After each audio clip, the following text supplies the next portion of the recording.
All right. Hello, everyone. Welcome to our next episode of the Inkwell podcast. I'm here today joined with fresh off the press author Jade Andrews. Hello, hello. How are we doing? Oh, very good, very good. How about you? Busy as always, As as we are always. in the world of writing, I suppose, right? Hopefully, ideally, So you've just recently published officially as of a few days ago, correct? as of today, as we're Day. recording Ooh, this. Yeah, look out. so 27th of March is officially publication day.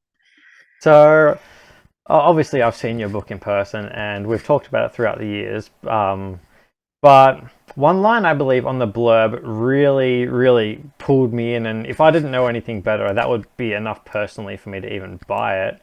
And it's called "She was raised for war, he for peace. Will her darkness take him to a point of no return, or will his desire for peace shatter her millennium-long preparation from war?" Yeah, I love that line as well. I think I was so I mean, it's so hard to capture everything that goes into a fantasy novel, as I'm sure you know, trying to summarize everything into a blurb is like near impossible. But I was so just drawn to the characters and the way that they interact with each other as that sort of main point of conflict in book one in particular. And just two characters, my two sort of it's dual POV, my two protagonists just having such distinct and separate backgrounds and backgrounds that really keep them from seeing eye to eye on a lot of things in the first book. Um, it's a major source of interpersonal conflict and tension in the first book. So I think trying my best to capture that amongst the ramifications, the huge ramifications of the brewing war and gods at the same time. Um, you know, Brilliant. So, for those who don't know, Jade's book is titled Pantheon of Life, and it centers around a sort of a tale of Greek mythology combined with romance and fantasy. mhm. So, with the main character known as Azrael, who is a lesser known goddess of the Greek world, goddess of life, death, and rebirth. Tell us a bit about how you stumbled across her and why you decided to really centralize this story around this very sort of lesser known goddess, because honestly, until we'd first spoken about it, I'd never heard of her name before, and that's coming from someone who sort of grew up with Greek myths especially. Yeah, me too. I loved Greek mythology. And to be honest, I don't know how much I haven't seen her in very much, and I don't know how, legitimately large of a part she plays in the realm of Greek mythology. Um, all I'd ever sort of seen of her was this one reference in this one story about this particular goddess of death, who it was it wasn't even the initial story that kind of sparked my interest in her wasn't even her story. It was about a male um kind of warrior, I guess, who had once been kind of so challenging of death um that it had sparked one of the goddesses of death to come down and like punish him for it essentially, and she was the goddess of death that came down. And then their story. So it was more about him than anything. And I was really initially engaged in the dynamic that the story mentioned between the two of them. Um, but very quickly after I started writing, he kind of got written out of it entirely and ceased to exist as part of the story. And she, who had very little to her, it was literally just Asriel, goddess of death, and that was the only thing that was mentioned about her. Um, became the character that I managed to create, and I think it makes sense as to why. Like we're always sort of wanting to create our own central characters. Like it's easier. I mean, on one hand, it's harder work, but it's also easier to not have to abide by a character that already exists. The strict storylines, yeah, and I think that's one thing which really help, especially coming from like the older and ancient mythologies, whether it's Greek or Roman, and that is there's so many like stories Mm, and variations and this and that. Like, look at some modern retellings of the Greek stuff, for example, like Percy Jackson and stuff. Like, you've got mm. just because of how they were enacted, you've almost got full creative liberty in a lot of aspects, right? And especially, yeah, lesser well known one just gives you so much more freedom to sort of write your own story, really.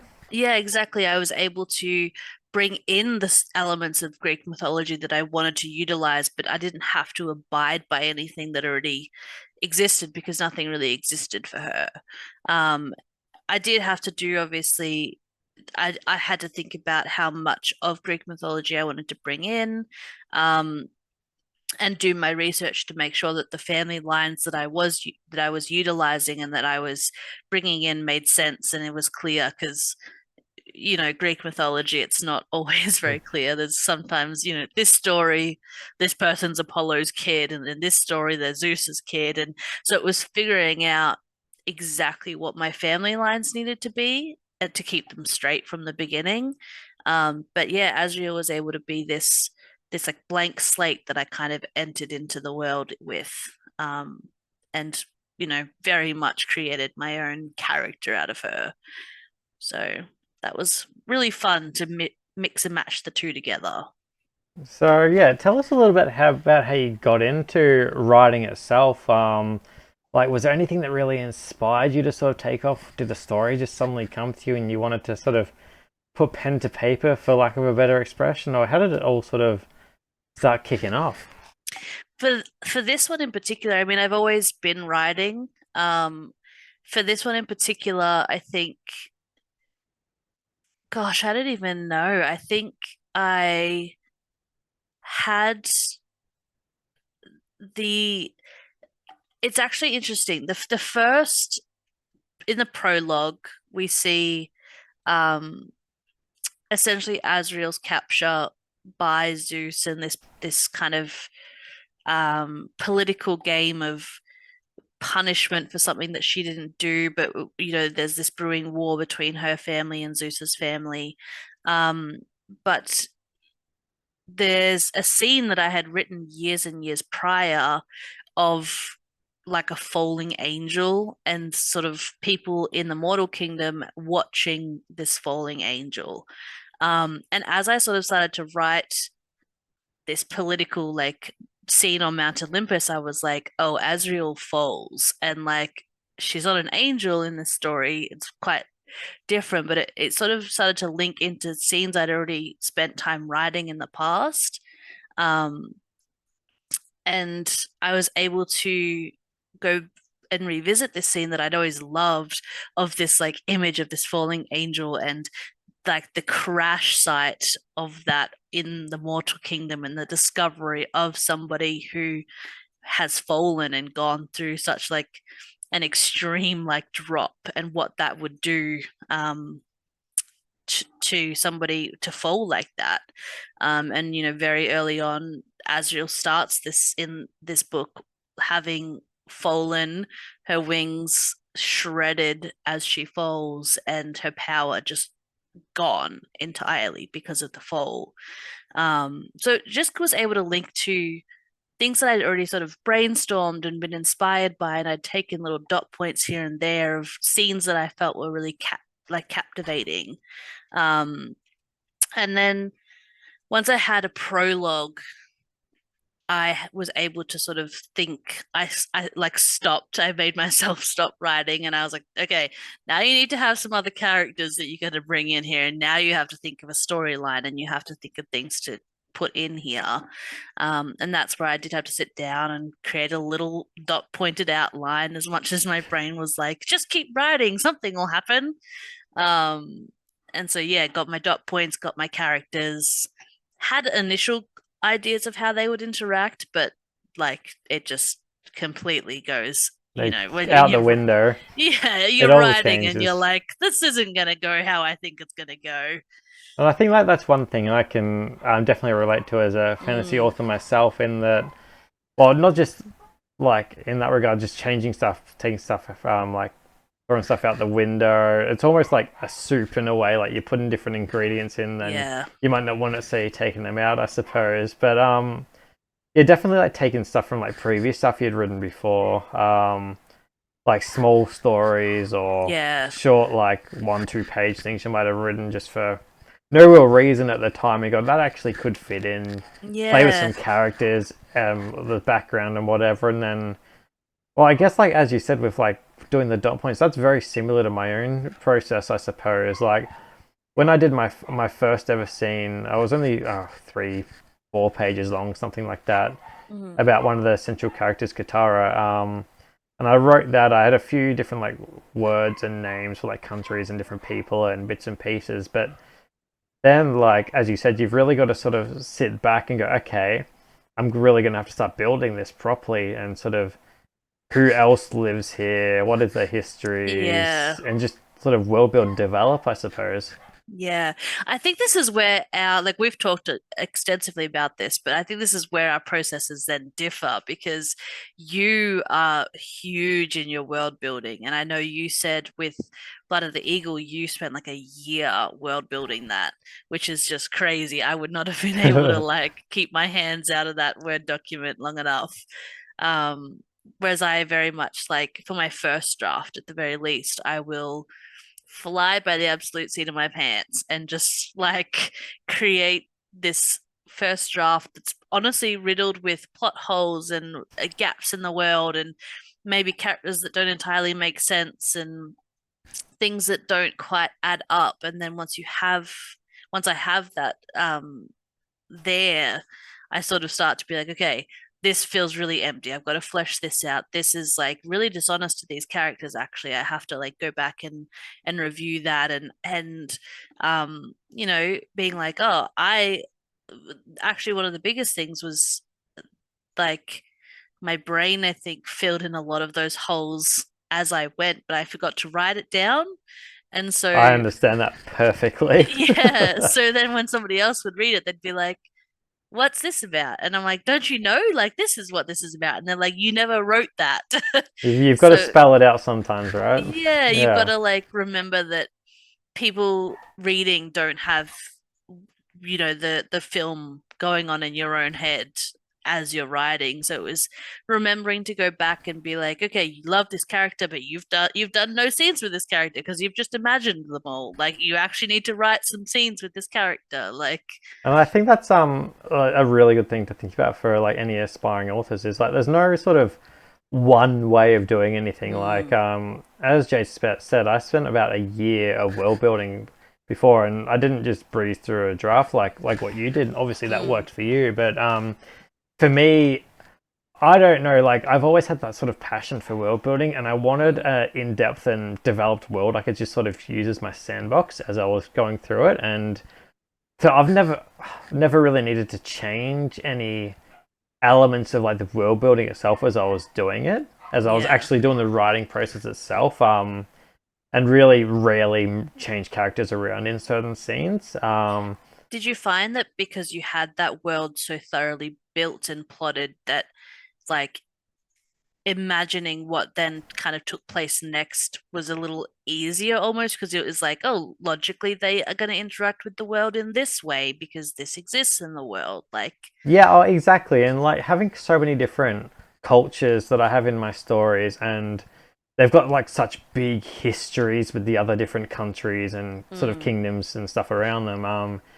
They already have very big opinions on what's going around, and it's not like a modern world where you can sort of click on Google and sort of do your own sort of research. Sort of what you hear is your own sort of truth, yeah, pretty much. yeah, So you've got like feuds that have been going on for decades, if not hundreds of years. So you just hate X, Y, or Z person purely for being from that country, yeah, kind yeah, of thing, and or there's some sort of like conflict, some resolution. There's like might be like peace, but it's a very fragile peace, or mm, whatever. Like because people, especially in like the ancient times or medieval times, sort of more, and when my own books is set is you didn't get people who would travel far from their homes, let alone Yeah. outside of their countries.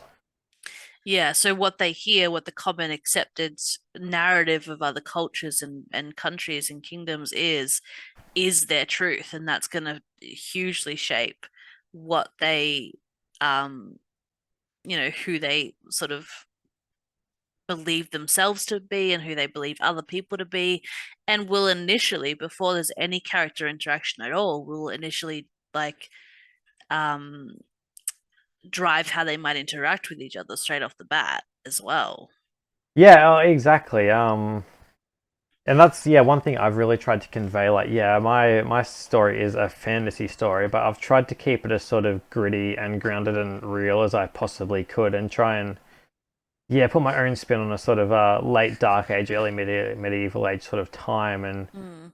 really sort of use that to sort of craft itself. Like, sure, I did that 1 year of world building before I wrote, but it's just built itself as I've been going. Like, Yeah. sentences have become from throwaway lines from book one have become major plot points for not just Yeah. that trilogy but future books. Isn't that crazy how that happens? You just like you're just writing and you're like, I'll just chuck a little bit of flavor in there in the sense of like, oh, we'll sprinkle some trauma over there. And then later you're like, whoa, that could actually play a part and like come back here and like really add into the overall narrative. Yeah, exactly right. One thing I did actually want to ask you. So your book obviously sort of central is like central around sort of like this Greek mythos kind of thing. Did you actually set the mortal realm? Because you always call it the mortal kingdom or mortal realm. Is Mhm. that set in like ancient Greece, or is it more on your own sort of creation? It's more of my own creation. It's very much like what you would probably describe as a very classic traditional fantasy kingdom, I suppose. You've got your several kingdoms on a continent. You've got your kings, your queens, your castles, your people, all that sort of thing. Each kingdom definitely has their own um, set of values and attitudes and beliefs and tolerances. And we see a little bit of that in the first book. We see it mostly with probably of you build this whole map, but I think I probably focus on um, three of the main kingdoms more than anything. But yeah, it's really was just this creation of what I perceived this very like traditional fantasy mortal land to be. Um, and then this is what I'm kind of really excited about now, though, is like book two and three is now we're deep diving into the Greek realms. We're going into the underworld. We're going into Mount Olympus again. Like after the prologue of book one, we don't really see any of that at all. Like the whole first book is just the mortal kingdom and the characters there. So I'm excited to take what exists already with Greek mythology, but very much like make it my own sort of vibe in world building those as well. But Which again is really exciting because like the Hades or the underworld is it's so like vast. Even in mm, like Greek mythology, like it's not just like one realm. Like there's realms inside of it, like Elysium, Tartarus, etc. It's yep, like Hades Palace, everything like that. It's yeah, just be that'd be so cool to sort of see which sort of yeah, route you go down. And it's just like such a big sort of playground. Like there's so many different versions, not just in like the ancient myths regarding mhm, what was sort of going on down there, but like in the modern retellings that you'll see and bits and pieces. It's all so yeah. different. So I can only imagine how much fun you're going to be having Oh, I'm as soon as so you get down excited. there. And Yeah, writing book two is so much fun. Planning book two was so much fun. There is a lot in store, and it's kind of feels a little bit too big for one book, but we're gonna see what comes out at the end of the day, what the Word document total looks like at the end of it. Because it's very there's a lot of foreshadowing in book one. There's a lot of little key drops everywhere that are then really brought back and tied together in book two, and new things entirely. So there's a lot to tie together. There's a lot of world to explore. Like I would say that the world in book two is more, um, bigger, more complex, more intense than book one ever could have had a hope to be. And I think that's the way that a lot of like fiction, not only just fantasy but fiction sort of worlds go down, is that book one it sort of really helps sort of show the audience and the readers what this world is, Mm, and then by the time you get into book two, you don't need to do half as much world building, yeah, and you can really start like pushing home whether it's higher stakes or yeah. anything like that. Like they know the world now. I also really wanted book one to be like, I really wanted my readers to get to know my characters really intensely. Like I wanted them to feel like there was true motivation behind them, and they understood all of their actions, and they really actually got to know them, so that it made a lot of sense. And so to that point, like I don't think, when you think of, the epic fantasies, like I wouldn't call my first book as having this like big epic storyline. Like I would argue it, at times it moves quite slowly and peacefully, because you're just kind of getting to know these people, and you're getting to know their interpersonal relationships and the conflicts between them while they try to find their feet. Because at the beginning, like, based off of where Azriel finishes the prologue, she's got nothing to her name. She's got no idea of what's going on, or where to go next. So it's really just about them finding their feet, um, potentially finding a way home, or finding themselves back to their powers, or um, that sort of like really grounded, like personality driven character interactions. And then as you start to get towards the end of book one, the stakes suddenly appear, and you're like, oh gosh, like now things are getting All intense. starting to And happen now. Yeah. yeah, yeah, And like I actually really like that you've gone down that sort of more character driven route because that's something I really tried to focus on myself as mm, well and sort of steered clear of like epic plot or anything to begin with as well. Like for book one, I guess in a lot of aspects for mine is like an adventure mm, almost for one of the main storylines with four different characters from vastly different backgrounds and from different countries are all sort of thrown together in this sort of very differing, opinionated sort of group trying to work together to resolve a civil war. mm, And then book two, just straight off the bat, is like a really dark political thriller. yeah. uh, Dude, like so much credit to you for navigating four storylines in the first book, because like Pantheon of Life is two POVs. The next book, tentatively titled House of Death, is three. And even just thinking about controlling that and navigating that is so much work, and keeping them sort of linked as they need to, but also giving everybody the right amount of time, and bringing it all to like a satisfying meeting point, which I think when you have so many characters going at once, like your readers do expect them to meet up at some point and to like interact somehow. So it's credit to you, I think, for navigating like so many story arcs in there. I think like regarding that, like how my sort of world's set up, it's sort of like the stories they don't necessarily interweave in the first book or some Mm. even in the second book. You can sort of see where they're heading. Yes, yeah. And they're all like they might start very individual stories, but they're all sort of heading towards a more common ground. Whether or not they ever interact is you never know, but it's they might end up with a common foe that they have to work towards to defeat, or they might end up being fighting on different sides on the same war, and their meeting might be them, Mm. trying to kill each other with swords. You never know. And I think that's one part of the fun of having like so many different opinions of stuff on the same world and having a bit more like freedom and sort of free reign to sort of explore and sort of go from there. Just like, yeah, speaking on the different like storylines and that, like I guess that's partly why my books ended up being so big, is Hmm. that because there was so many different storylines, each with their own one or two like central core characters, but with many other characters around them and all interacting so differently with each other. Gave it like obviously 600-700 pages. It's bound to happen. But Yeah. I've just finished writing the other the prequel Keeper of the Flame, which sort of centralizes around only two stories, and it's not quite even half the size of the other three books that I've written. And But I mean, half the size of 600 to 700 pages is still 300 to 400 pages.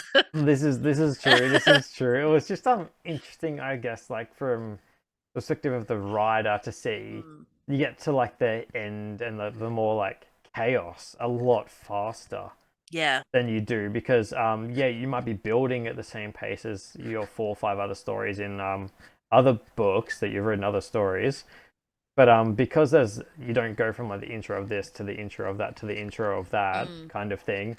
It's just bang right off the yeah. bat, like straight into the action, and Yeah. that's something I really noticed and actually quite enjoy. It's like, oh Jesus, I'm like I've written 10 chapters and I'm nearly a half of the way through. Like Mm. instead of having these 50 to 60 chapter Yeah, like, giant oh, I'm on novels. chapter 6 and I'm still introducing new characters. Like, Yeah, yeah, exactly, exactly. yeah. No, I think that was something that was quite enjoyable, I guess, about writing only two POVs.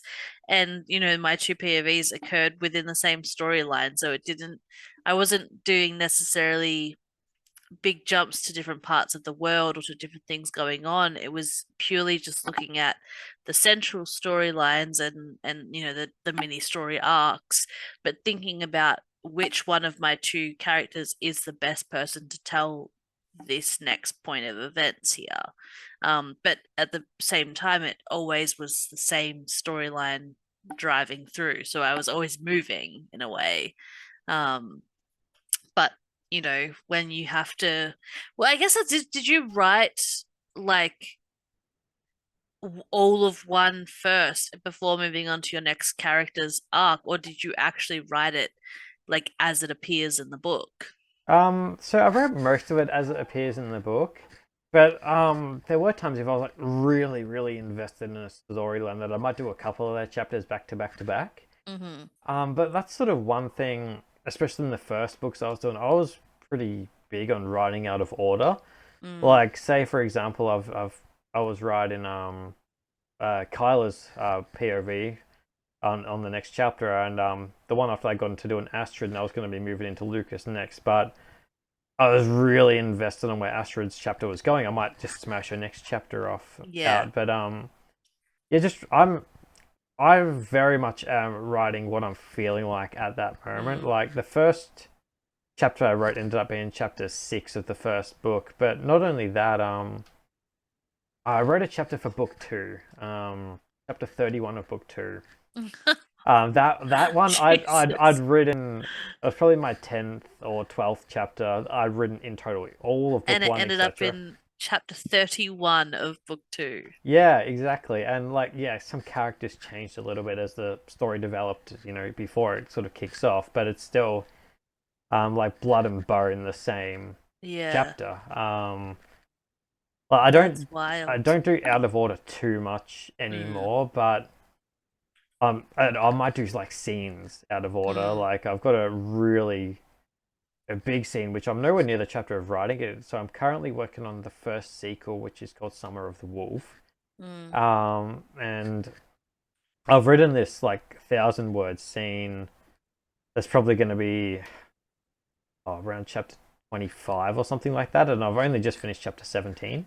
Mm. Um, but it's just like wherever my mind is taking me, wherever I'm like most invested in, where my head is at that time, it's like, oh, I really want to do this, so I'm just gonna, Yeah. smash it out now, kind of thing.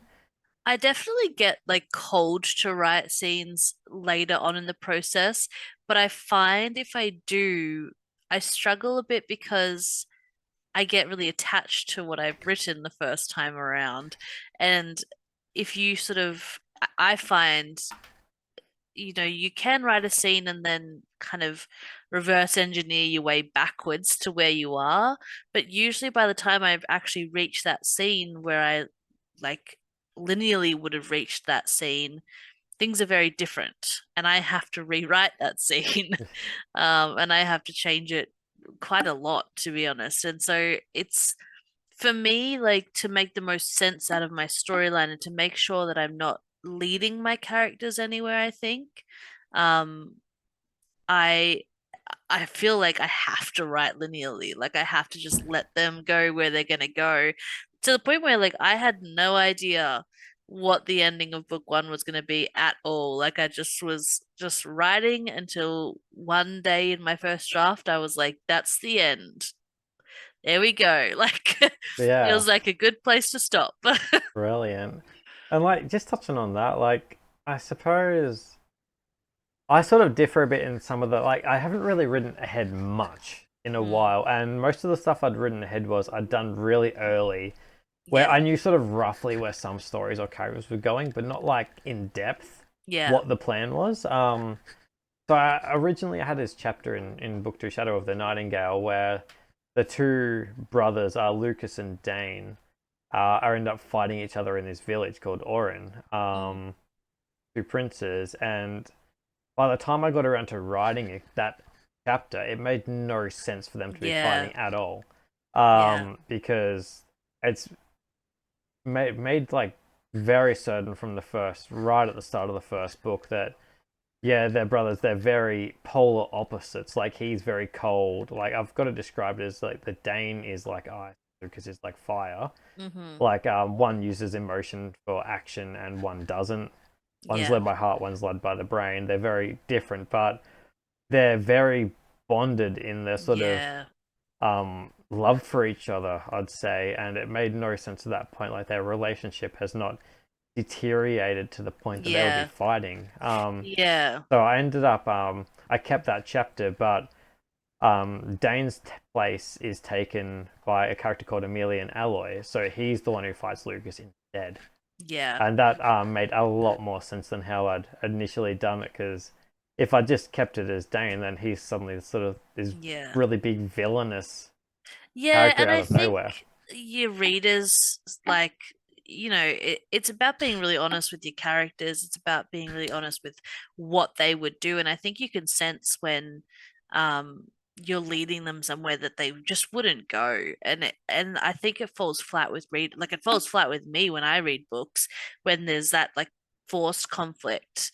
And I'm just sitting there kind of like your character's core value is honesty, say, and suddenly they're like lying, Yep, like yep. without much of a drive to do so. Like if that's a long, if you're trying to override a core value of a character, that's a long character arc. I need to see them get to the point of that, like that desperation and like um that breakdown of that character to even start to question their main like moral is its own character arc entirely. You can't just have them start lying suddenly if honesty is their core value. Like a flick of the switch, sudden change. It doesn't work. And I think Totally. that's one thing that I have written so hardcore into my story. Like, if I don't personally believe it would logically happen like that, I can't write it. Yeah, you can't, right? And It's like, like this gut, like you're like, I can't keep going. Like I actually cannot put these words out because that's not what would happen. no, exactly. And I think like with character arcs, if it's your full intention is going from hero to villain or villain to Mm, hero, whatever, you need to build it. You can't just yeah. rush it. Like you can't like even just foreshadowing's not enough. There's a difference between foreshadowing and development, and I Yeah. think like one thing, like one of the best I've ever seen of like a character development arc would be probably Prince Zuko from Avatar. Oh, yeah. Yeah, Absolutely. yeah, yeah. He is actually like the pinnacle of what I consistent like I think about Prince Zuko like probably more often than I probably should. Don't we But all? yeah, but his character arc, his character redemption is just next to none. And I think that's how it's done beautifully. And it makes so much sense. Um, Seeing his whole journey, right? Like from start to finish and all of the ups and the downs. Because, like, he does it, it's not a straight path for him either. He falls back further than he even and to begin with, he's pretty gung ho, like must find the avatar. But he gets even worse, and then he gets better, and he gets worse, and he gets better, and it feels like a really accurate, um, personal journey and one that you believe at the end of it. Yeah, exactly. And that's sort of what you need to see the story and to see how it gets from A to B. Like, another great example I would say would be John Silver from the really good TV series Black Sails. Like, you know that he needs to end up as this sort of beard pirate, Long John Silver, but at the start, the very first episode, he's like a scared little Oh, sailor who cool. lies and who's super scrawny and has Yeah, no like dark aura about him at all. And yeah. watching that develop over 4 seasons to this ingenious beard pirate is Mm, beautiful, yeah, absolutely beautiful. And I think that's one thing you don't see enough of these days. Like, a lot of the development's just done with a click of the fingers and they're now like this kind of yeah. thing. It's like, no. And that's what I found. I did like that presented a little bit of a challenge, honestly, with dealing with Greek mythology, and this character Asriel, who, um, she starts the book powerless and wingless and not much to her name, but at the end of the day, she's a Greek god and she has thousands of years of life experience under her belt. So it's like, how do you convey her as a relatable character, being true to somebody who has lived that long and seen that many things, while also still having, like, you know given the importance of her backstory and everything that she's experienced up until this point already, but then also working forward into the fact that she's still got a character story to come, and it's like a hell of a character story. Like, there's so much more to explore with her. And I think that's where I thought I would be writing a lot more from her perspective than I ended up doing so. And I think that's where the second perspective came in really handy, because there were elements from her history that are considered maybe grand reveals, or significant to the story. And without being dishonest to the reader and just actively denying them those parts of her brain, we had to explore the revelation of them through the other characters instead, and through this other, protagonist instead, as he sort of discovered the information. Exactly. And like, it's all that, like, information is honestly like the one of the grand things of character development is what information they've received at what time Yeah, and like what state are they in when they receive that information sort of changes them or yeah, slowly starts sort of eating away at, okay, maybe this group's not as bad as what I perceived to be, or yeah.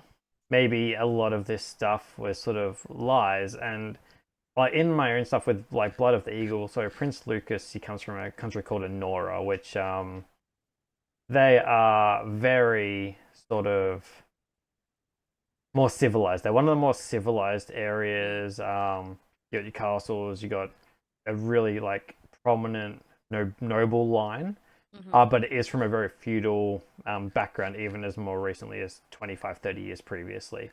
But they had a war all those years ago with a group called the Selvari. Um, and even all these years later, a lot of them are raised to think that the Selvari are just these godless barbarians Mm, who have like no culture. They're just bloodthirsty. And so Lucas was barely 2 years old when that war happened, so he'd never met one. And a lot of the first book, he's traveling with one for hmm. over 2 weeks. And there's three of them to begin with, and ends up being four companions, but it starts with three. And he's in the group, and then he starts learning, okay, maybe they're not quite what I've been Yeah, told. yeah. gets into Selva, okay, maybe these things weren't quite myths. There was some truth to them, or like a Yeah. full big like discovery of The breakdown of his world this being is part of it. Yeah. this is the real truth. It's not just what I've been told, kind of thing. So Yeah, no, that's very true. Like, you know, the information needs to exist all along, but it's, when that comes into effect with the characters, that's what drives the storyline. It's the revelation to the characters, them discovering these things. Like, it's not necessarily, I mean, I guess there are stories that are a lot more like, I guess, event driven, and maybe you would describe both of our stories as a little bit more just like interpersonal, like character driven in that aspect. Um, but yeah, so much of Pantheon was about this slow reveal of information that already has existed for thousands of years or hundreds of years. Um, but is now beginning to play a part only because people are paying attention to it a little bit more, and it's actually sort of more people are learning about the presence of the information that it starts to play a part, I think. yeah, absolutely. And as you were saying, like yeah, there are events and stuff that can happen too, but there's just so much more like information gathering, sort of warps and Yeah. controls, events, and maybe people have information that they don't pass on to you. So Mm-hmm. you're just getting an opinion or Yeah. an opinion based off an event that happened 100 years ago. Like, Yeah. in what way is that going to be true? And yet you've grown up with that, so it is your truth, Yeah. pretty much. Yeah. But yeah. So we're even more into touch with like the mythology sort of base. So obviously you're pretty hardcore in mythology, mainly Greek, I'd imagine. But what's your favorite legend? Would you say? Oh gosh, it's so hard because like there are so many retellings and things now, and I think that there's so many beautiful like renditions of the classics, and I think um I'm an appreciator of the classics, but I've really fallen hard, honestly, into a lot of modern tellings of them. And there's like one that's just done so beautifully. If you've ever read the Song of Achilles by, I think it's Madeline Miller. I've Um, definitely heard of it.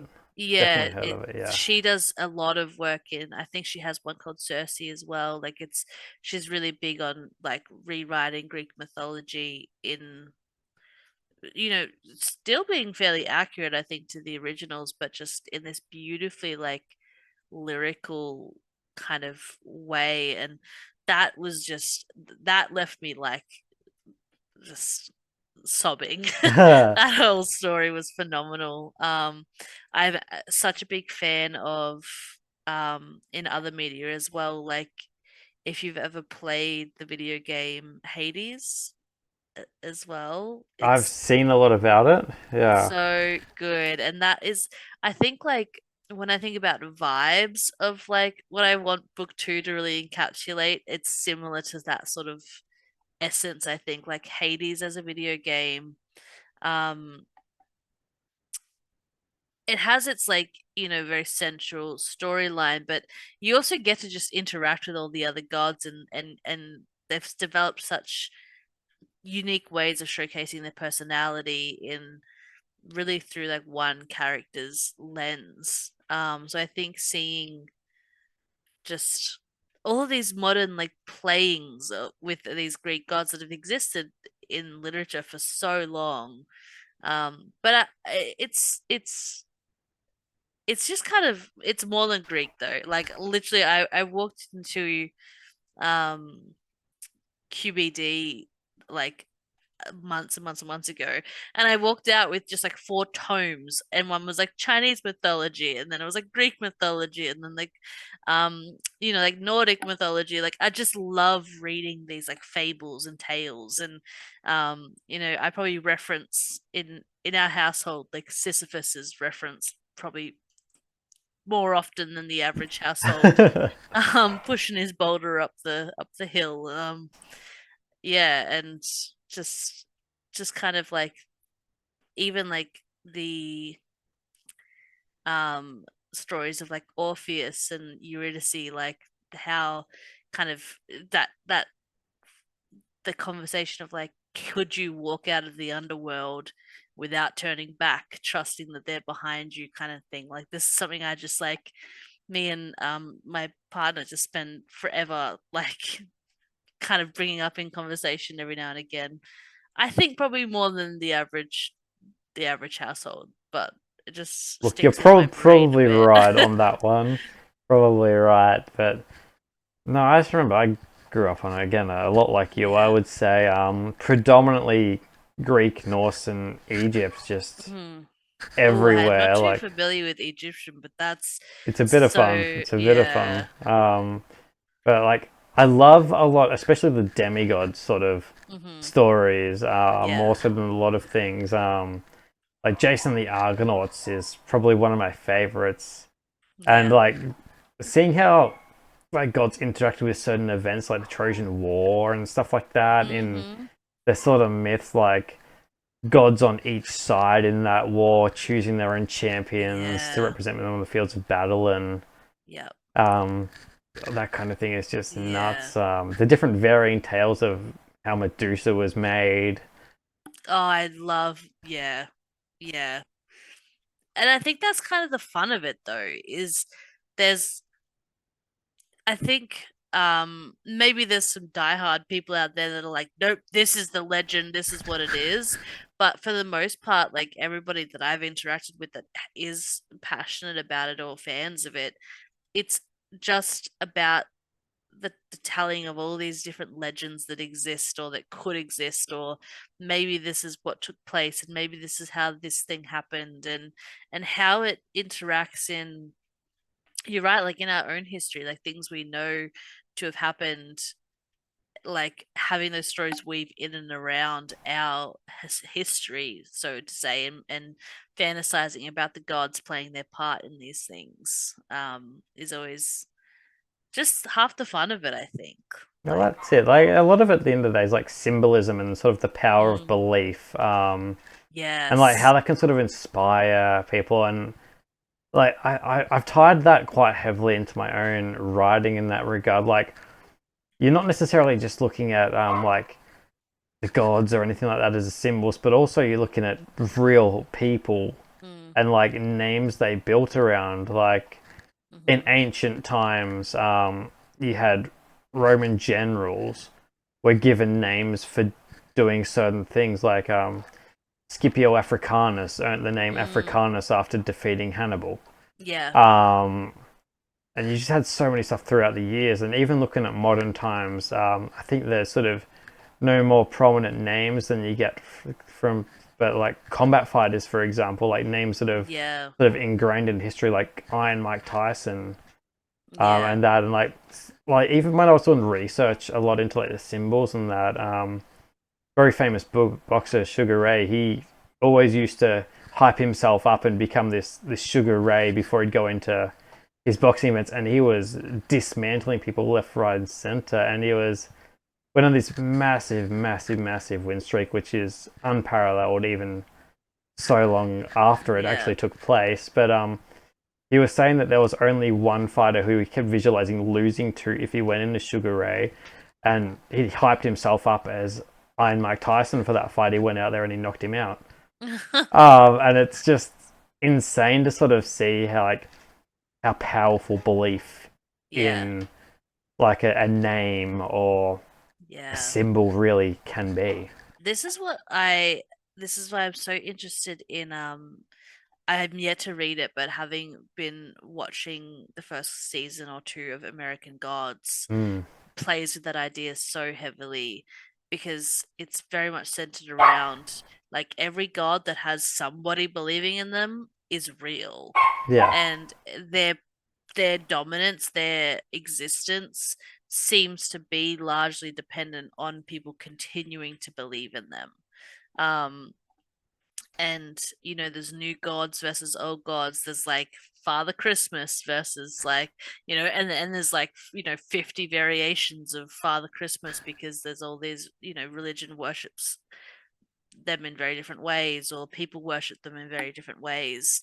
Um, and that idea of like, when the old gods, and in particular we see like the Norse, like we have a focus on like Odin in particular, like how such a long duration of belief can play into their existence, and their importance, I guess, in the grand scheme of things.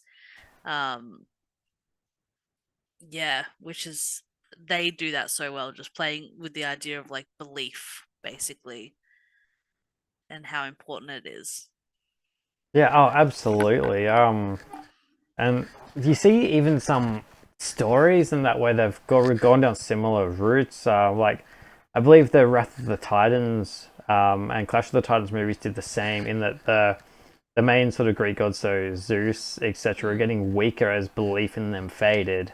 yeah. And I can't remember its name, but there was another one where the gods were nearly all dead because of, like, people just Mm, stopped believing and they needed to sort of get brought back by people praying to them. yeah. And it's again, it's just very powerful imagery Yeah. in that regard. I think that's what I wanted to like. Well, that's, avoiding spoilers, but bringing, the character arc or the story arc really of all three books together, or all three planned books together, um, is this idea of like how can balance be achieved in this world where there's central gods that exist that hold just such control over everything, and no one could possibly go up against them. And how does, in my book, I tend to like capitalize death and destiny as like legitimately characters that exist, and how does destiny as a character try to balance that when there's kind of these things that exist that can seemingly go unchecked. And what does it kind of do to try to write things, I suppose, which is a huge plot point that I start to explore in book one, but very much explore a lot more in book two. Yeah, absolutely. And I it's just all such fascinating. Like how you can get just like certain ideas and like really make them work. What becomes the heart of the story? Like I know one of my biggest inspirations, actually, is something a creator and director of a TV show, the much loved TV show of one of my favorites called Spartacus. Mm, He was talking about in one of the DVD commentaries that he likes to take these really powerful, strong characters and then break them yeah. and find out what they're made of and how they will build themselves back up to a point. Mm, And so you take away what means the most of them, whether that's a person, whether it's a like supreme warrior, and you take away their body in some yeah. regard, like you break an arm or you take away what something from them that really makes them who they are, Yeah. and then building from there and just being like, okay, will they ever be the same again from Yeah, and that? that's what I had to do with Asriel, really, because she has existed for thousands of years. She seemingly probably has it all together by now, but she doesn't anyway. But Yeah, like, introducing her in the beginning of the first book, losing everything that's ever mattered to her. She's an outcast, she's alone, she has no magic, she has no wings, she's literally just like deserted in this mortal kingdom, and has to somehow survive and figure out what her next course of action is when she's existed for thousands of years with her course of action plotted before her for so long. And now she has to figure it out entirely anew, um, while having nothing to her name, and to an extent, like writing that like comeback almost was really satisfying, and seeing how she navigates coming back differently. Like she doesn't, it's not about her, while her internal struggle is constantly reflecting on how do I get back to what I was. It's never, she's not heading back to where she was. It's still moving forward somehow, and it's still coming back to, or it's still growing into who she's yet to become, but it's taking everything that she thought meant everything to her and seeing what she does that I was so interested in focusing on, I think. And that's one thing I just love about like what your own writing, but not just that, like a good story in general is like broken or extremely flawed characters. Mm, Um, and just seeing like, okay, well they've lost this, this, and this. Okay, that they have they got some past trauma or whatever to get to that point, whether that's being tossed from Olympus or mm, whatever that's just caused this giant change.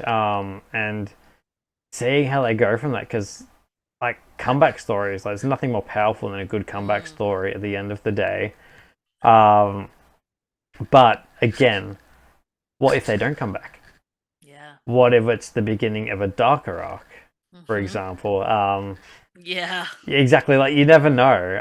And Yeah. it's like in book two, for example, I have crippled one of my characters. I've taken his leg and his eye, Mm, and he was this character who loved like virtually anything physical, like whether it's mm, horse riding or whatever. This very reckless, impulsive character, and now he can't really do much anymore yeah. in that So how regard. does he redefine himself? Or like one of the things I really tried to do, so with the character of Prince Dane, he is this cold, calculated leader who is one of the best warriors in the series. He's extremely smart, Mm, undefeated in battle, everything you'd want in a leader. Like he's beloved, absolutely beloved by his people, by his warriors, by everything. But he's got this sickness that they don't really know what it is, mm. but it started to kill him. Oh And God. how's he going to overcome that? Yeah. Um, like, will medicine advance to the point where he can actually get rid of it? How's that going to develop and change him, knowing that Yeah. like in his heart he is logically smart enough and logical enough himself that he knows what road this is taking him down, and Yeah. is he gonna give into it, or is he gonna, really try and use it to fuel him to try and get done what needs to be done, kind of thing. Yeah. Yeah. No, I think that's so powerful, like forcing them into a position of yeah, like having to face their own flaws and their own weaknesses, having to redefine themselves in the face of that.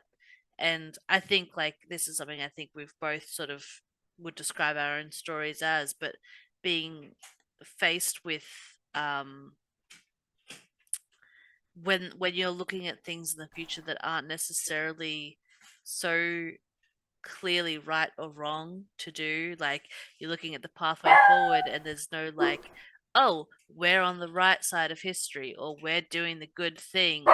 It's like, how do you trust yourself to make the right decisions and to be kind of navigating like the situation inclusive of your flaws to hopefully be doing the right thing, but what you believe is the right thing when there's not really a clear answer. Exactly, and especially when you're in like a leadership position and you're trying to plan for the Mm, future, but you don't know what that future is going to be, yeah. kind of thing. And it's just almost like a terrifying prospect when, especially when you're thrown into a war, Mm, um, and you're sort of put at the forefront, not just of your own people, but of all the peoples on your sort of side of history, but you're dying. yeah. And they can't know that you're dying, and you cannot Yeah. show them weakness, or else people will just give in. And you have to also deal with the fact that you're dying. Like, Exactly. You do that yeah. mentally when you've got the family, you've got everything, and how do you even navigate that? Yeah. Like it's just one of those things. Like broken characters, man. That's where it's Mm, at. Everyone loves a good anti-hero. yeah. And that's the thing of like, I mean, I imagine that the end of that story is yet to be published, Mm. but how do you sort of navigate with characters that and not saying that it's specifically going to happen to that character in particular, but when you kind of start to think of a character and be like, I think they maybe don't survive. I think that they don't get a happy ending. Like how when you just have invested so much into them and you just love them, like you have to, you can't not. Like how hard is it to sit down and write those endings sometimes? It's extremely like tough, but also at the same time, you got to look at it from like that character's perspective Mm, in that regard as well. Like, how would they, if it is coming to their death, how would they greet death, yeah, kind of thing. And like, I'm very much from the start in that no one is safe. yeah, Um, and anything can happen, and these characters are well aware that anything can happen to them. Like, yeah. if you're a warrior, there's only so many battles you can fight before you get crippled, you get injured, you get killed. One hit, yeah, One hit, one you're done. stroke of luck. One hit, you're done. Exactly right. And like, not only that, you could fall from a horse and die. Like, Yeah, these things. Like, I'm very much from the start of my story showing that actions have consequences, whether that's jumping from something slightly too high and grabbing onto, say, a rocky ledge to stop your fall, and suddenly your hands all cut open from it. Like, mm, these things I've really tried to bring into perspective. Like, these people know that they're all going to die someday, and yeah, it's what how they want to live is the main mm, element of that, what they want to leave behind, yeah, kind of thing. And of course, some characters don't want to die; they're mm, quite in love with life. So yeah. it's just yeah, who dies, who doesn't die, like. Being truthful to your characters. Like Mm, sometimes it breaks our hearts too as authors. Like yeah, not exactly. even like the readers, we get it, but sometimes writing it as well is like you just have to be honest to the storyline and honest to what they would do or how it would play out, and sometimes that is killing your darlings. Because like I've really only rewritten one storyline partly, and that's in one of the books where I was originally this character was going to live longer than Mm, they end up doing. And I wrote it, and I wrote through this big thing where they're living and this and that and the other. And I get to, and I start going, I'm like, I don't know, that doesn't feel right. yeah. So it was actually quite funny because I'd given that initial draft to one of my alpha readers, and she'd gone through it all fine, and then I changed it, Mm, and giving them the new one where this character doesn't live through a certain battle, mm-hmm. and getting the reaction from that's like you sort of in my heart I knew I made the right choice of Yeah. doing that then, and again, as you said, it's all about sticking to the truth of that character, and that can be hard sometimes, but at the end of the day, that's you got to be truthful. So obviously you've got Pantheon of Life sort of kickstarts this like trilogy, as you said, that may become a quadrilogy. You're depending on the length, much akin Yeah. to how Aragon and the Inheritance Cycle did, I suppose. Mm-hmm. But how did that sort of come to being in your mind? Like, did you always intend on a trilogy, or did it just sort of the story sort of just grow and grow and grow? It's like, oh, maybe this will be more than one or two books. It honestly did originate as a trilogy. I had no idea what the storyline was, but the one bit of information for this goddess was that she was the goddess of life, death, and rebirth. And so for me, I was like, well, I've got to have a trilogy that follows that story arc, right? And so it took the locations almost took like came into creation first. With that, the first one, the Pantheon of Life, being the mortal lands. Like this is the lands of the living. This is where the mortals exist. Then death being, immediately the underworld. How can you not do that as the underworld? Um, and then rebirth is kind of this.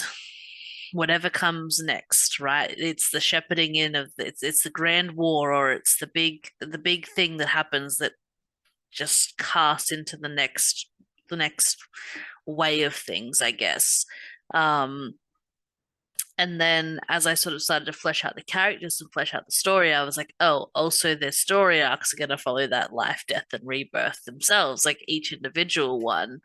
Um, and book three is still largely there's events that need to happen. It's very loosely kind of plotted out there, but there's not a whole lot to it. I know the general vibe that I'm going for with seeing that that's going to be, the establishment of the new, or the breakdown of the old, leading into the establishment of the new.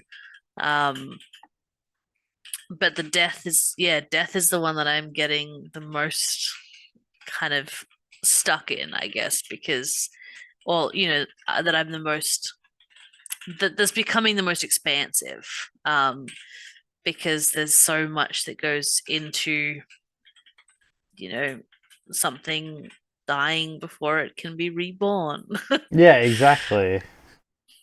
So, It'll be really interesting to see how you sort of go through all those arcs and sort of how your current ideas, I suppose, change mm, as you're sort of like weaving it through the sort of narrative. Like, and I guess that's a cool way of like how you sort of working on the names of your books too, going through the mm, whole life, death, rebirth sort of thing, whether or not you sort of stick to that sort of theme for the titles. Like, mm, I know, like when I came up, because how I came up with my titles is I was really struggling for a very mm, long time, especially on the first book. Like, I went through 3 or 4 different titles. I was gonna call it Outcast. mm.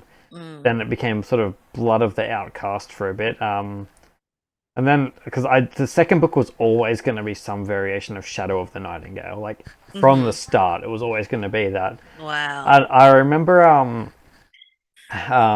just talking it through with my mum um, for a bit, and I was just saying I'm really sort of struggling for sort of what to do with the sort of the name of the first one, and we agree that Shadow of the Nightingale was like the best thing, and it's Mm-hmm. like, well, why don't you sort of stick with sort of the bird theme? She said, and I was like, Yeah. that's damn good. Yeah. And I was like, You might be onto you something might there. be onto something.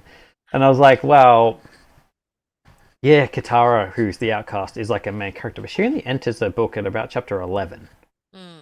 And I guess that does give her 40 chapters to work with. But um, again, like I think the core storyline is more attached to Lucas Raynor, who the Rayner family are the rulers of Anora, and their symbol is the eagle. Mm-hmm.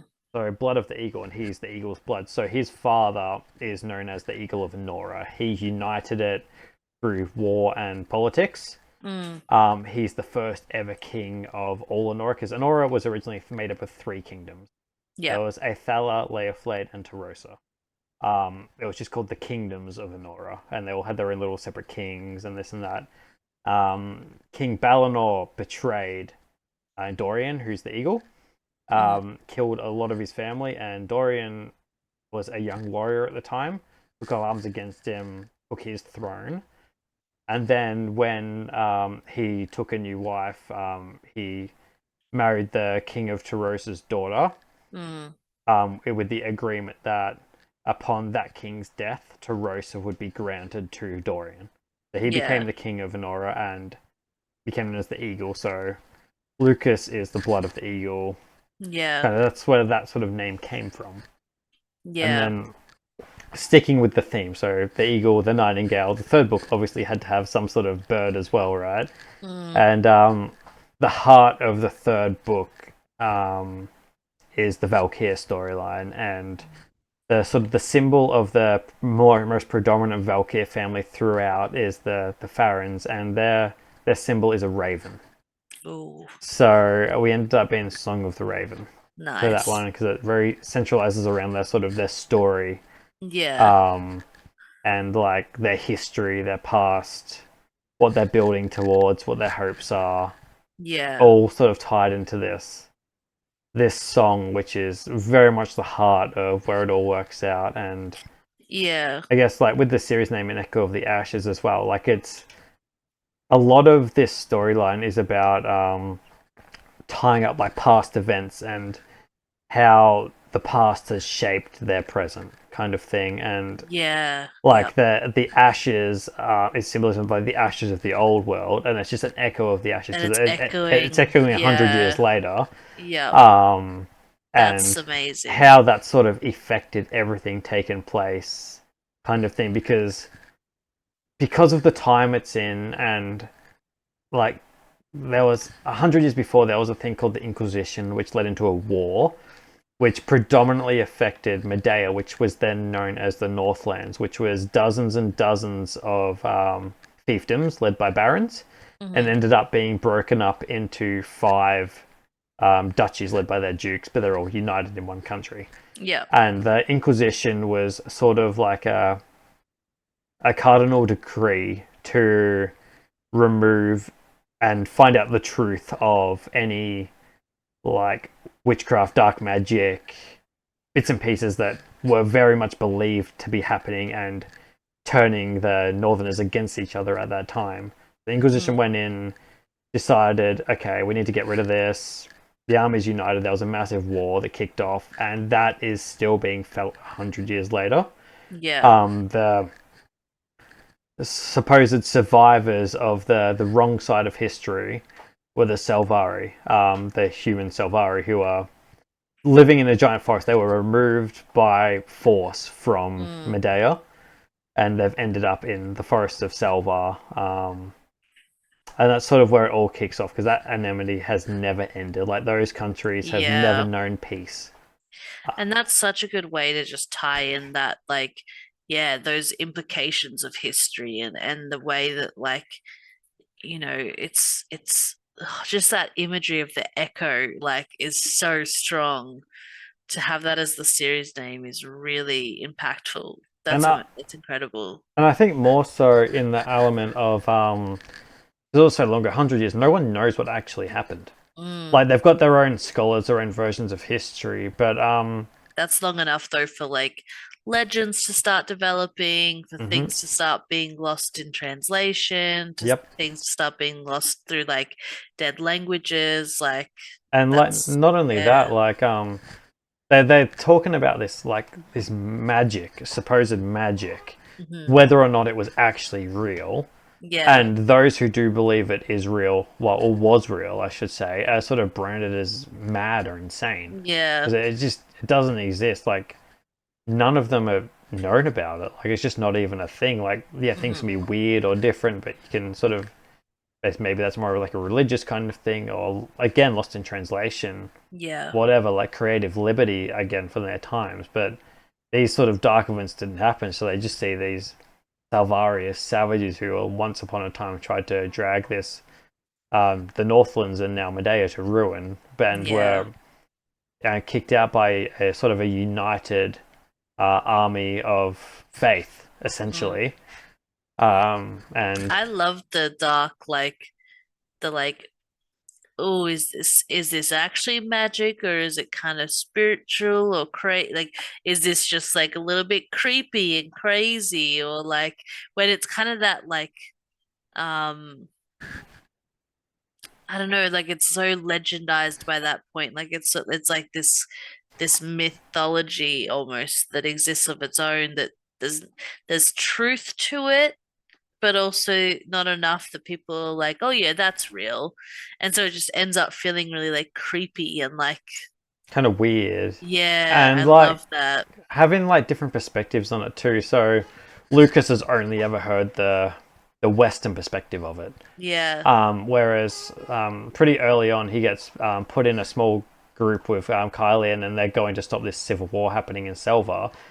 And it gets pretty early known like they have such different opinions. Like for the Selvari, it was a purge, like an attempted Yeah. genocide to get rid of them. And then like um, there's one scene where in the right at the start during their first sort of night on the road, one of their first nights on the road, where they're Lucas is sort of asking for information about the Salvarium, like what's the go, what are we sort of going to be walking into, Yeah. kind of thing. And he starts laughing about this sort of idea of pagan magic, and Kylian just says, "You something along the lines of you best start believing in fairy Yeah. tales, or one day they will be ripping at your heart." Yeah. Um, because for them, a lot of this stuff is extremely real. Like Yeah. they have different, like the Salvari believe in spirits, but they're a lot more tied to this sort of idea of mysticism and sort of magic. Whereas the gods of like Lucas, or the twins, they're a lot more like they don't get involved in anything. There's no real magic at all. Like they'll help you. You pray to them. They're there as Yeah. more like a symbol, Yeah. sort of like thing. They don't really. There's no idea of this sort of magic, or like, for example, like Durandal, who's the brother in the twins. He's this warrior god of justice, and Azaria, his sister, is like this goddess of like truth and like healing. Hmm. And yeah, for the Salvari, you've got they've got the god of the sun, they've got their god of the moon, they've got Tanrus, who's this guardian of the veil, which is their gateway to their afterlife, Yeah. kind of thing. So like this spirit of death, essentially. Like they've got, and they're so heavily involved in how the tribes operate. Mm. Um, they're really driven by that. So it's just such a different, like it's like a culture shock. Yeah. Um, Especially when they end up in there seeing like how the different things were portrayed. Like the only thing to sort of counteract these stories that Lucas has heard was his own father's journals. So his father briefly fought against the Salvari 25 years prior to the first book, and then ended up making peace with them. Hmm. So he's got word from his journals. Yeah. And that sort of goes into a lot more detail about who they are and what they are. So that Lucas, from the get go, knows that they're not savages, like Mm. a lot of his people so think, but he also knows not much about their ways. Like, yeah, his father Yeah. sort of made peace with them, but he never spent any time But with it's them. still, yeah, it's still through the lens of somebody who's come into that rather than somebody Exactly. from that. Yeah. And, like, who knows, like, really why they made peace Yeah. to begin with? Like, were there any ulterior motives behind that peace, or Yeah, this you and only that? have one side of the story. Exactly, exactly. And that's very powerful when you start getting these different perspectives, Hmm. kind of thing. And like, and I think with like speak of like the magic, more mysticism side, like I've tried to view anything I've done in my books is how would it actually be viewed Hmm. by people. So some people would tie it very heavily to religion, of course, Yeah. like almost like how could you not? Some people are going to be like it's evil and like want to get rid of Yeah. it. People are going to be scared of it. They're going to fear it completely. Fear the users of whatever this could be, even if it's just something minor. Or like Yeah. look at how witches were treated in medieval England and Mm. around the world. Right, they were burnt at the stake, and they obviously didn't have magic. So like, imagine what those with some form, or even if they Yeah. did, what if they were lied about? What if they didn't have anything, and how would they be treated? Like, would Yeah. they be revered as a god, almost like a Superman kind of figure, or look at more like how the boys have done it in that Have you seen the series The Boys on I Amazon? haven't, no. So you've got like, imagine if real people had been given like superpowers. So you've got psychopaths. Yeah. For example, you've got giant egos, you've got the arrogant ones, you've got this and that and the other, and like, how do they act when they've got power over others, like Yeah. unmatched power over other people? Like, Yeah. not everyone's going to be a Superman, that's for sure. Yeah. Not And everyone's that's going to be a something Wonder that Woman. like when I was doing the world building aspects for Pantheon, that was something that I was definitely considering as well. Is like, on this continent that has six different kingdoms, like the one that we've landed in, yeah, it's pretty forgiving of magic. In fact, it's pretty like cohesive with magic and it works with um people who can wield it. Because in Pantheon, it's not just gods that have magic. Like there are um some born with that ability to wield and use it to a lesser extent than obviously the gods tend to. But then, through the politics of the different kingdoms and how they interact with each other, you see like, oh, this kingdom is not okay. Like you wield magic, you die. Like Exactly. and then this one over here is like, yeah, it is more religious centered. They are forgiving of magic, but it's seen as more um maybe like not something that they are supposed to have access to. It's something that their gods that they worship are supposed to be in control of. And then obviously we have Thessadel, which is the kingdom where Asriel lands. And it's kind of like a bit of a joke throughout because this is the one kingdom where magic is sort of accepted and incorporated into their way of living. And their king has done a lot of work to really create a kingdom that is almost like the safe harbor for people that can wield magic. But there's almost the running joke that I think the people of this particular kingdom sense there's something a little bit different about Asriel, even without it being explicitly sort of shown in front of them. So there is this running joke that she's like a witch, and they're constantly kind of referring to her as this witch throughout the book. Even before she has magic, like even when Yeah. she lands with no power, they're like, "I think you're a witch," Yeah. which Which is that's such like a good way, and I think it really like grounds the world and like mm, um it adds like a definitely like a big sense of humanity. I'd sort of say to it, and like, it's yeah, like a big connection. yeah, I would say, and like just like delving into like the more mythic sort of mysticism sides. Like you look at not just like the magic, but like whether it's mythical creatures or whatever, hmm and just seeing how opinions change as people come into interact with it, or whether they change for the negative or the positive. And I can think of no more sort of real world sort of a version of like a mythical creature that happened. As you look at go back to ancient Roman times, Hannibal crosses the Alps with elephants, mm, and the Romans have got no clue, one, what it is, or two, how to yeah. fight it, and it's you got this They're just giant like, grey monster charging at you yeah, out of the mists, and like they were getting destroyed by them at the start of the Punic Wars, but by the end of them, once the fear of what this thing yeah, was went away, yeah. they learned how to combat it, and it was almost like a joke.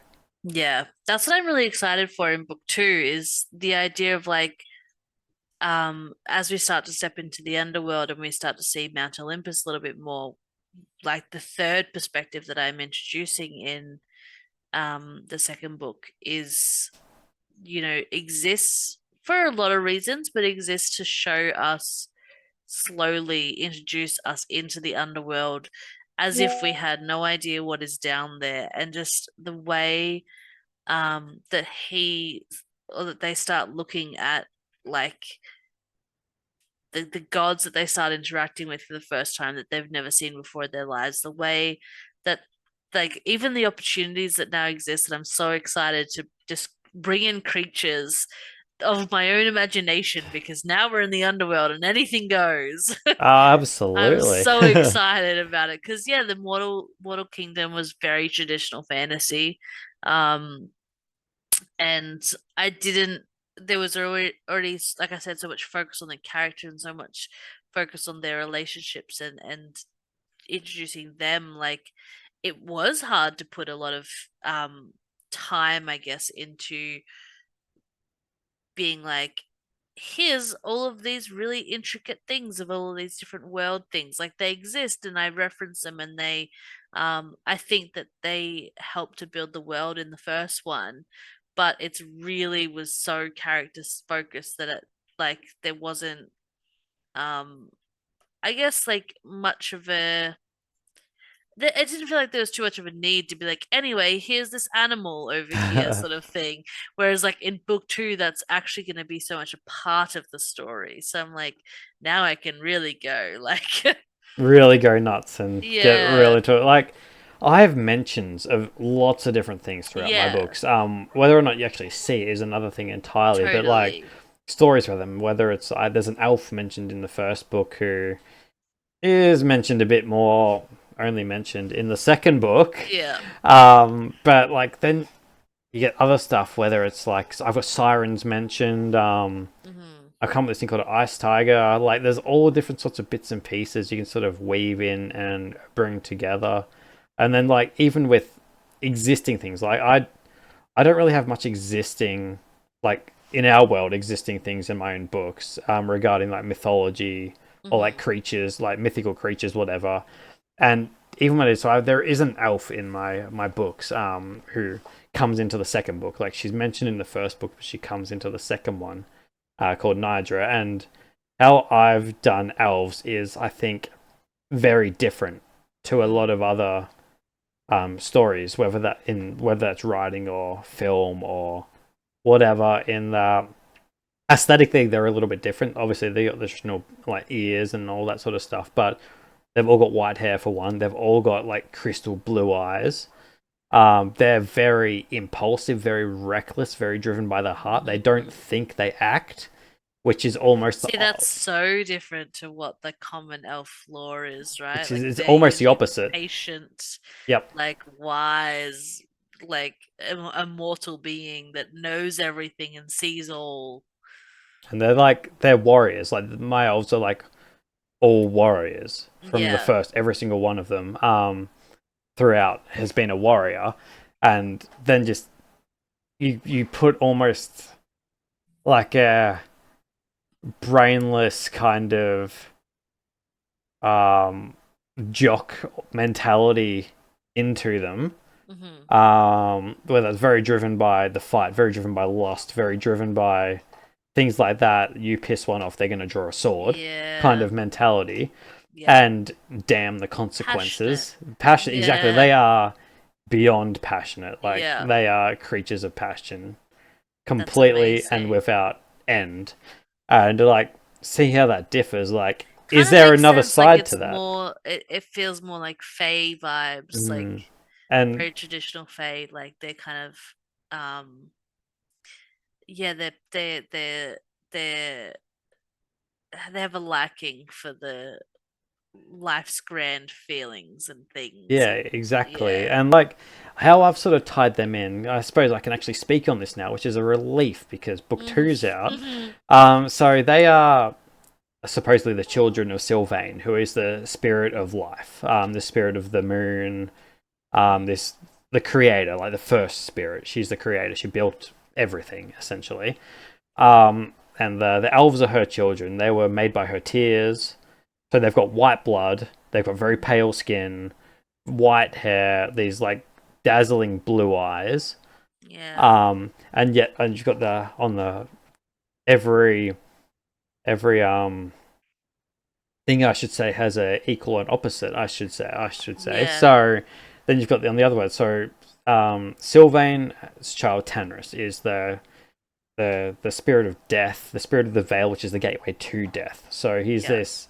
The veil is this sort of realm of magic in Hmm. their mythos, in their mythology, where that's just where magic was born. It's called the birthplace of magic. So that any sort of magic thing comes from there. Um, and he wanted to sort of one up his mum, right? Mm. So he created this thing called the Ruskalan, which they're my own sort of invention. They're like a dark retelling of an elf almost. Mm. So they've got the black hair. They've got fangs instead of teeth. Mm. They've still got the pointed ears and all that. They're still tall. They've still got the pale skin, but they're covered in like dark rune tattoos. Yeah. They're really not much for fighting, but they're extremely intelligent. They do not act on emotion at all. Emotion doesn't really exist with them, Yeah. and they have these blood red eyes. Oh, that's So it's creepy. like again like the elves, they're immortal unless they're sort of killed by a weapon. Yeah. That they can't die. Like time doesn't kill them. And the one who sort of introduced into book two, his name's Harkin. He was the first Bruskalan. He's thousands of years old. He's called the Firstborn. Wow. Um, And so he was there during the Inquisition. When the Inquisition happened, he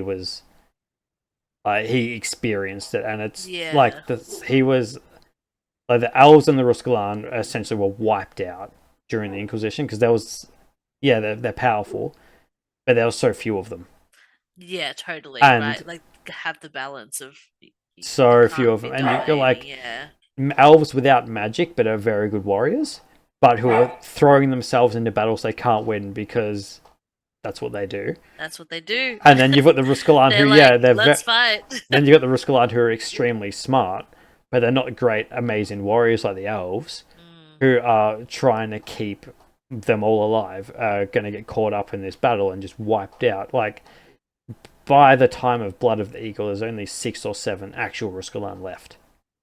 wow. And there's Nidra, who's the elf, who is a prisoner, um, has been imprisoned for 100 years since the Inquisition, is the last elf. Wow. Um, and that's like that's one of the things. This throwaway sentence from book 1 is just referencing an elf that was in captivity in the Orion court. And then And you're like, surprise, book surprise, two, here they are. she's actually here, and like Yes. she's shown twice in the second book. Once in a caged wagon, and Yeah. once in an actual like prison cell. That's so sick. And like people have heard of races, Hmm. but it's just myth and fantasy. And seeing like to the point like even the Salvari don't know they exist still, and Yeah. that's their people, right? The Salvari Yeah. don't know they exist, and then suddenly having a scene where an Anoran of all people meets Harkin the Ruskalan Hmm. is like, I kind of know what you are, and you're alive, and I am terrified now. Yeah, like I have heard of you. I know what you symbolize. However, you shouldn't be here. I Mm-hmm. shouldn't be seeing you right now. And like how that will affect someone, like Yeah. seeing this. Not only that, like it shouldn't exist, but it's a harbinger of evil. To the Yeah. best of your knowledge, it's this Yeah. evil monster. Just comes straight out of Nightmare. How do you react to that? Mm. It's like one of those things, and like that the Ruskalan was my fun sort of. Oh, that was just a fun little dark twist to sort of To add in and really be create. like, bro, this is cool.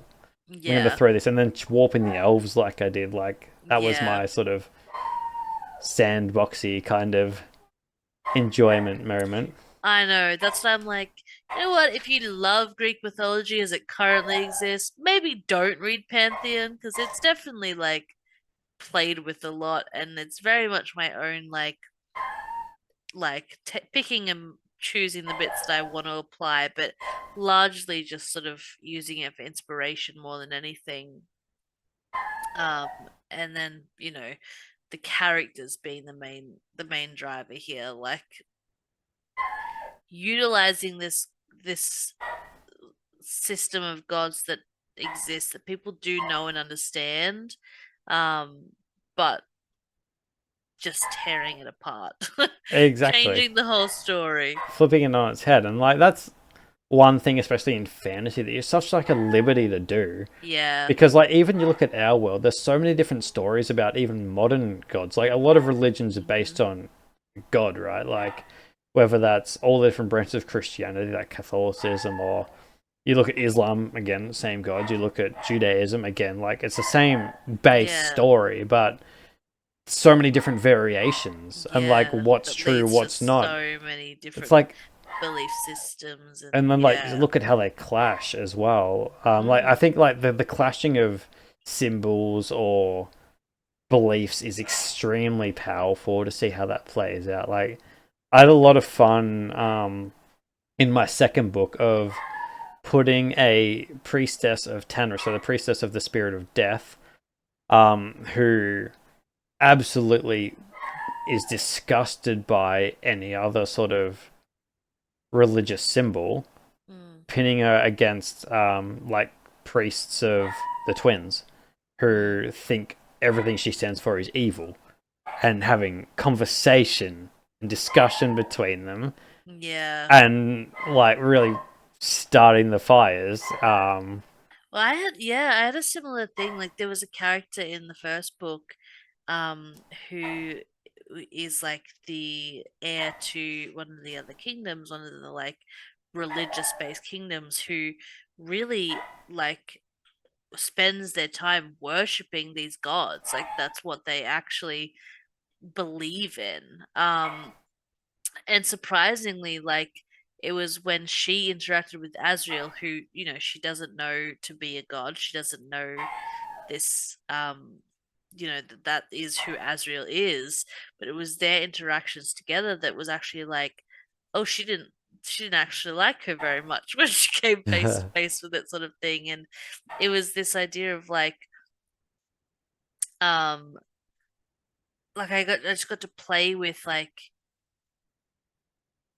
this character who had been taught that she needed to worship in this certain way and taught that she needed to behave in this certain way, all for this ideology of the gods and having the gods like value them and appreciate them and be perceived as good and honorable and whatever. And then really in the eyes of the one of the very gods that she worshipped, this woman like was not embodying anything that Azriel would have wanted her to in a sense. And I really liked, playing with the idea of like belief versus um religion, I suppose. Mm. Like the religion that exists in the kingdom is so far removed from what they're worshipping would actually kind of value and appreciate. Um, but also just seeing, she's a fairly, I would say, minor character, but there's like she's actually kind of one of my favorite because you see just like she she's such a product of where she came from. And she's so traditional and she's so like, I must behave in this way, I must do these things. And like it takes a lot for her to finally be confronted with this idea that like maybe that's not what she needs to do. Like, Which is such powerful imagery, mm, I should say, in that regard. Like, and then I guess like seeing the reaction of your whole life is kind of been a lie in mm, that regard, and seeing like the truth based on what you perceive is the truth is they're yeah, very different things. yeah. Very, very different And, things.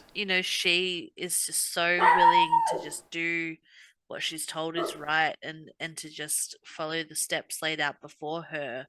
To the point of, initially she's this character that is preaching of like good, honest truth, like that really like morally right kind of values that this religion is saying to have.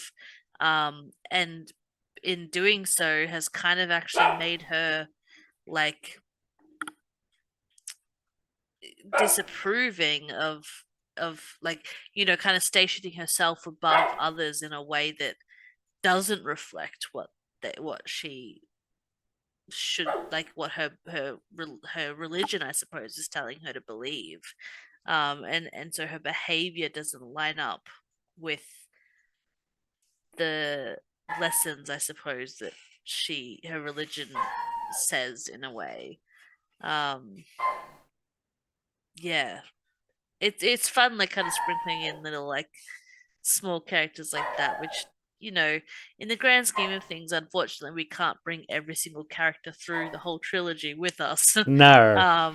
But that just have these little impacts on the characters that we can bring through and how they, yeah, I see small interactions can like world, alter decisions and stuff like that. And like yeah, small interactions really like give a lot of depth, not just to the world, mm, but to the characters in it as well. yeah, Like, again, it's one of those things like every person is the main character in their own story, yeah, kind of thing, right? So everyone has different lives and they're all going to bounce around to each other. They're going to be like, if your whole story is just two characters and nothing else at all, it's going to be like mm, so blank and bland. Yeah. Like it needs to feel like a living, breathing world, really, at the end of the day. Yeah, And it absolutely. just brings so much like extra oomph to it, Yeah. kind of thing, right? Yeah, Um, definitely. I'm very big on naming pretty much every single character that comes into it, whether Hmm. it's they're only in it for a few lines or whatever. I name a lot of people, and it's just one of the things I like to do, just because it's more like cohesion kind of thing, or like they might be only be in it for like a few lines or a couple of pages, but they might severely alter a character's like Mm. perspective just by changing their sort of world with Well, a it's the few reminder that, lines. like, that person has a name. That person is a Mm-hmm. person, that they have a whole life over there, like, Yep. doing their thing. And even if they showed up for like two sentences, they still have a whole backstory. Yeah, They, exactly. like, yeah, it's, um, yeah, it's keeping track of them though that you can, It's the it hard part. becomes hard. Like I've actually written myself a list almost of every Yeah, you'd named have character. to. Yeah, exactly. Or at least the ones that are integral to certain storylines here and there that are Yeah, going to stick around for a bit longer, whatever. But it's a lot. It's a I lot. bet. I bet. All right. Well, it's about a wrap, we think. It's been an absolute pleasure talking to you. You too. Always good to talk all things fantasy. Absolutely. I can't wait to see where you take not just Pantheon of Life and the rest of your writing, but how everything sort of Mm. progresses from there. Yeah, me too. We'll see how we go. All right. Well, I will see you on the next one.